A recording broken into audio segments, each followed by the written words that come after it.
Olá! Seja bem-vindo ao canal Lições da Graça. Que a graça e a paz do Senhor Jesus sejam sobre a sua vida neste dia. A lição de hoje irá ensiná-lo que você é um vencedor em Cristo. Você está destinado a reinar em sua vida. Você foi criado para ser um sucesso, para desfrutar de abundância, saúde e uma vida vitoriosa. Pense da seguinte maneira: se você é um empresário, a vontade de Deus é que você seja bem-sucedido no seu negócio. Se você é um estudante, Deus quer que você se destaque no meio dos seus colegas. Deus deseja que cada um dos seus filhos tenha uma posição de influência no seu trabalho. Ele planejou que cada um seja uma bênção onde quer que esteja colocado. Você está destinado a reinar, porque Jesus é o Senhor da sua vida. Quando você reina em vida, você reina sobre o pecado, a miséria, a depressão, a enfermidade e toda a obra do diabo. Quando reinamos em vida, nós reinamos sobre o diabo e os poderes das trevas. Não estou falando um clichê de um livro de autoajuda e nem estou querendo impressioná-lo com alguma frase de efeito. Estou apenas afirmando aquilo que o Senhor declarou em sua palavra há milhares de anos. Romanos 5,17 diz: Se, pela ofensa de um e por meio de um só, reinou a morte, muito mais os que recebem a abundância da graça e o dom da justiça reinarão em vida por meio de um só, a saber, Jesus Cristo. O poder para reinar não depende de sua ascendência familiar, capacidade intelectual, aparência ou conta bancária. O poder para reinar está completamente baseado em Jesus e na sua obra. O segredo para reinar em vida consiste em receber tudo que Jesus conquistou na cruz por nós. Se você está vivendo uma vida de fracasso, sendo constantemente derrotado pelo pecado, pela culpa e pela condenação, debatendo-se em constante ansiedade, perda financeira e relacionamentos destruídos, então você não está vivendo a vida que Deus planejou para nós. A palavra de Deus claramente diz que você está destinado a reinar em vida. Você pode ter domínio sobre todos os seus desafios e circunstâncias. Chega de viver debaixo da opressão, sendo pisoteado pelos problemas. Você pode reinar em vida. Nesse texto, nós encontramos 3 condições para reinarmos em vida. Primeira, somos desafiados a receber e não a conquistar. Uma das verdades mais extraordinárias da palavra de Deus é que as coisas de Deus são recebidas e não conquistadas. O texto de Romanos diz claramente que somente podemos reinar em vida se recebermos de Deus 2 coisas: a abundância da graça e o dom da justiça. A condição principal é recebermos. O homem pensa que, para que Deus o abençoe, ele precisa merecer, ser digno do favor e da bênção de Deus por seus próprios esforços. Esta, no entanto, não é a maneira de Deus agir. Ele não disse que, se conquistássemos a graça por meio de nossa justiça própria, então poderíamos reinar em vida. Mas, em vez disso, ele prometeu que, se recebermos a abundância da graça e o dom da justiça, reinaremos em vida. Infelizmente, muitos não vivem essa realidade porque simplesmente não conseguem receber. Vivemos num mundo onde somos desafiados a fazer e a conquistar sempre confiando em nossos esforços. No mundo, somos instigados a fazer, mas, no cristianismo, devemos entender que já está feito. Em vez de dependerem da graça de Deus e seu favor para que as bênçãos fluam, os crentes dependem de seus próprios esforços para tentar merecer a bênção de Deus. Mas você não pode receber a bênção de Deus com base em seu próprio desempenho. Elas são inteiramente baseadas na graça de Deus. É extraordinário, mas só será bênção se você não a merecer. Desista de merecer a bênção. Não há nada que você possa fazer para merecer a bênção de Deus. Pare de tentar adquirir e comece a receber o favor, a cura e todas as bênçãos que o Senhor conquistou na cruz. Há 2000 anos, ele disse: está consumado. Tudo o que precisamos para reinar em vida já foi conquistado na cruz. Hebreus 10, 12 a 14 diz: Jesus, porém, tendo oferecido para sempre um único sacrifício pelos pecados, assentou-se à destra de Deus, aguardando, daí em diante, até que os seus inimigos sejam postos por estrado dos seus pés. Porque, com uma única oferta, aperfeiçoou para sempre quantos estão sendo santificados. Quando você recebeu Jesus em sua vida, você foi aperfeiçoado para sempre. É exatamente isso o que declara a palavra de Deus. Você pode ter segurança de que todos os seus pecados já foram perdoados de uma vez por todas. Podemos dizer isso porque o texto de Hebreus afirma que ele se assentou. No Velho Testamento, o sacerdote ficava o tempo todo de pé, ministrando diariamente e oferecendo os mesmos sacrifícios, que não podiam retirar o pecado. No tabernáculo, não havia nenhum móvel preparado para que o sacerdote se assentasse. Não havia nenhuma cadeira no santo lugar. É assim porque a obra do sacerdote nunca era consumada. Mas a obra do Senhor Jesus foi consumada, por isso ele se assentou, e também nos fez assentar junto com ele. Em Efésios 2, 4-6 está escrito: Mas Deus, sendo rico em misericórdia, por causa do grande amor com que nos amou, e estando nós mortos em nossos delitos, nos deu vida juntamente com Cristo.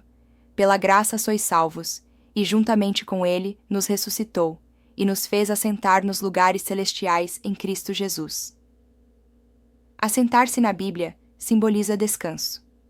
Isso significa que ele consumou a obra para que pudéssemos nos assentar com ele. Pare de depender de seus esforços para se qualificar e obter as bênçãos de Deus em sua vida. O esforço próprio vai roubar de você a bênção de reinar em vida por meio da graça de Deus. O maior milagre que recebemos foi o perdão dos pecados. Se ele nos deu esse milagre pela graça, então podemos estar certos de que sua graça também nos dará todos os milagres menores, como cura, prosperidade e casamentos restaurados. Segunda condição para reinarmos em vida: a abundância da graça.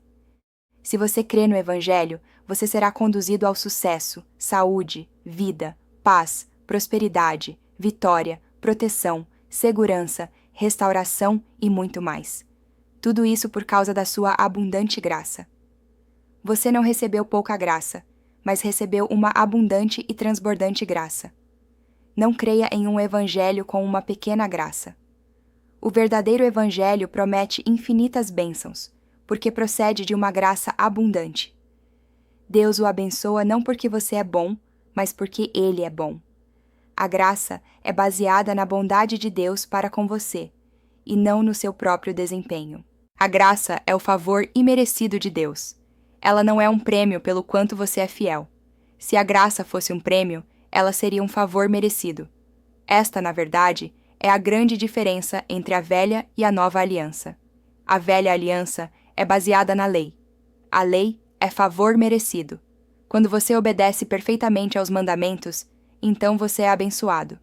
Mas a graça é favor imerecido. O Senhor Jesus obedeceu perfeitamente. Então você é abençoado quando crê nele. Você está debaixo de qual aliança? A antiga aliança do favor merecido ou a nova aliança do favor imerecido? Favor merecido ou imerecido? Se você acredita que a sua bênção depende de cumprir as condições da lei, então você ainda está debaixo da antiga aliança, e as boas novas do Evangelho ainda não chegaram a você. A graça é o Evangelho, e o Evangelho é uma pessoa, Cristo. Graça não é teologia, não é uma doutrina. Graça é Cristo. Receber a abundância da graça é receber a abundância de Cristo. Só temos a graça porque temos Cristo. A graça veio com Cristo porque Ele próprio é a graça que se fez gente. Cristo é a graça e a verdade. Se conhecemos a verdade, que é a graça, então somos libertos. João 1,17 diz: Porque a lei foi dada por intermédio de Moisés. A graça e a verdade vieram por meio de Jesus Cristo. Todas as vezes que falo sobre o perdão dos pecados, as pessoas dizem que é uma mensagem muito simples.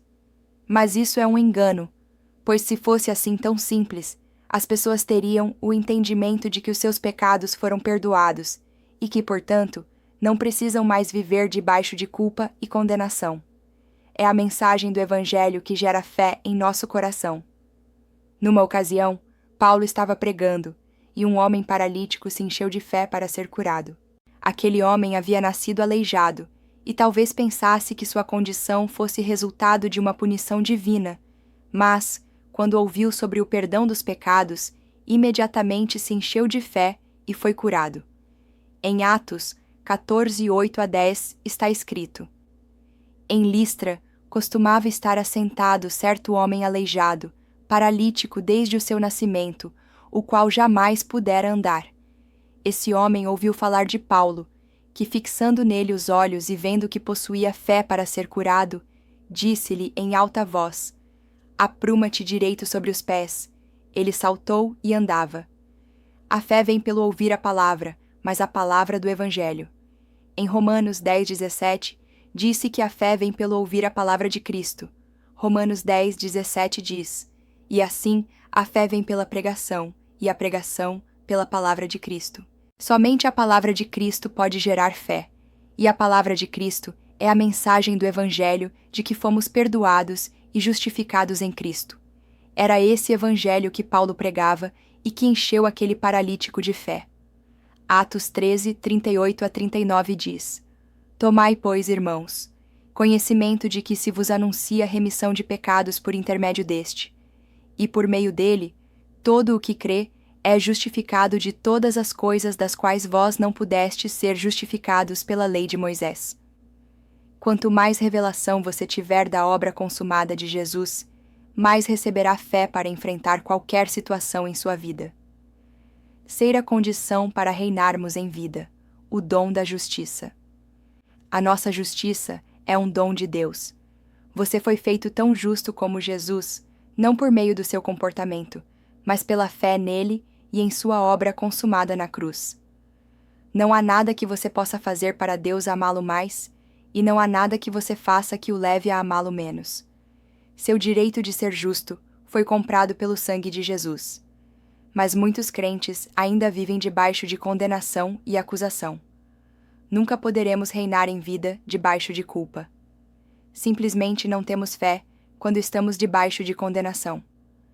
A razão por que muitos crentes vivem uma vida de derrota é porque acreditam na mentira de que Deus está zangado com eles. Estão sempre com a sensação de que não oraram o suficiente, não fizeram o suficiente e se sentem sempre em falta. Por causa disso, vivem uma vida cristã dividida e doentia. Num momento, eles pregam que Deus cura, mas em outro, declaram que Deus lhes mandou uma doença para ensinar-lhes uma lição. Num momento, Deus os faz prosperar, em outro, lhes dá pobreza para aprenderem a humildade. Num momento, Ele perdoa os meus pecados, mas depois eu sou responsável por todos eles. A verdade é que algumas vezes creem que Ele os ama, mas quase sempre sentem que Deus está zangado com eles. Simplesmente não dá para reinar em vida com pensamentos divididos a respeito do Senhor. Por causa da obra consumada de Jesus, a ira de Deus não pode mais estar sobre nós. Toda a ira de Deus por causa do pecado caiu sobre o Senhor Jesus na cruz. Se toda a ira já caiu sobre Jesus, então Ele não pode estar irado conosco. Não estamos mais debaixo da velha aliança, segundo a qual Deus às vezes estava feliz com você e às vezes estava zangado. Hoje, Ele tem total prazer em você por causa de Jesus. Existe um grande perigo na introspecção. Ficar o tempo todo se analisando e se vasculhando para ver se há algo errado que nos leva ao abismo. Pode parecer zelo e santidade, mas na verdade é a carne tentando se justificar diante de Deus sem depender do sangue de Jesus. Eu vivi durante muitos anos da minha juventude uma neurose espiritual. Vivia confessando os meus pecados o tempo todo. Estava sempre cochichando alguma coisa em voz baixa, confessando os meus pecados. Mas, em vez de sentir paz, eu me sentia sempre culpado, em falta. Tinha medo de ficar no pecado e ser fulminado por Deus. Aquilo parecia zelo espiritual, mas era a carne me tornando mais doente. Precisamos reconhecer que já fomos justificados. Hoje, somos justos por causa da obra consumada na cruz. Não precisamos ficar nos analisando, porque esta é a função do Espírito. Se houver algo errado em você, ele vai trazer luz, e você poderá se arrepender e mudar de conduta. Já fomos perdoados de todo pecado e de toda iniquidade. Muitos confundem a introspecção com o convencimento do Espírito Santo a respeito do pecado. Hoje, Não precisamos mais ser convencidos do pecado, já fomos quando nos convertemos. Hoje, o trabalho do Espírito Santo é nos convencer da justiça. João 16:8. Esta é a maneira de você discernir a diferença entre a acusação do diabo e a obra do Espírito Santo. Muitos estão debaixo da acusação maligna, pensando se tratar da ação do Espírito Santo. Quando o Espírito opera, ele nos convence de que, mesmo quando falhamos, somos justiça de Deus em Cristo. Ele nos convence de que já fomos perdoados. Tenha cuidado com os ensinamentos a respeito de Deus. No passado, ouvimos que quanto mais conhecemos a Deus, mais severo será o nosso castigo se pecarmos. A conclusão imediata é que não vale a pena conhecer a Deus. É melhor ficar na ignorância e não receber uma punição maior. Também ouvimos dizer que quanto mais intimidade alguém possui com Deus, mais provas e tribulações ele vai passar. Nem precisa dizer o quanto um ensino como esse afasta as pessoas da intimidade com Deus. Precisamos entender que a intimidade com Deus é a maior glória nesta terra. E quanto mais próximo estamos dele, mais abençoados seremos, e não o contrário. É claro que aquele que tem maior luz tem maior responsabilidade, assim como o adulto deve ter maior responsabilidade que uma criança, mas não devemos pensar que é melhor ser criança por toda a vida. O Senhor disse que, se conhecermos a verdade, ela nos libertará. O próprio Senhor é a verdade, e quanto mais o conhecemos, mais livres somos do pecado de toda a amarra do maligno. O pensamento de que Deus está algumas vezes zangado e outras está feliz com você de acordo com o seu desempenho fará de você um crente doente. Esse pensamento não é bíblico. Você já é justo por causa de Cristo Jesus. Quanto mais revelação você tem da graça de Deus e do seu perdão, mais você tem o poder para reinar em vida sobre todos os seus desafios. Mas o diabo tem martelado acusações na cabeça dos crentes, de modo que eles se sintam o tempo todo condenados e culpados. O diabo é o mestre do legalismo, que procura lembrá-lo o tempo todo do quanto indigno você é. Ele é o acusador dos irmãos. Certamente, você já teve pensamentos do tipo: como você ainda consegue chamar a si mesmo de cristão? Você é um hipócrita. Pare de orar. Deus nunca vai ouvir sua oração. Olhe para a sua vida. Você ainda ousa liderar na igreja? Meu irmão, isso é tudo mentira do diabo. Ele está usando a lei para acusá-lo e fazê-lo consciente de toda a sua inferioridade. Mas a verdade é que você está em Cristo, e por causa do seu sangue, não há mais nenhuma condenação sobre você. Por meio do sacrifício de Jesus, você foi feito justo, sem que as suas boas obras contassem para isso. Você foi feito justiça de Deus em Cristo Jesus. Vamos lá, levante a sua cabeça. Você foi chamado para reinar em vida. Repita ousadamente esta verdade. Eu sou justiça de Deus por intermédio de Cristo Jesus. Eu sou destinado a reinar em vida. Eu recebo hoje a abundância da graça e o dom da justiça, e determino que reinarei sobre as circunstâncias da minha vida. Amém? Aqui nós concluímos a nossa lição de hoje. Nunca se esqueça de que você é mais que vencedor em Cristo. Que Deus te abençoe abundantemente.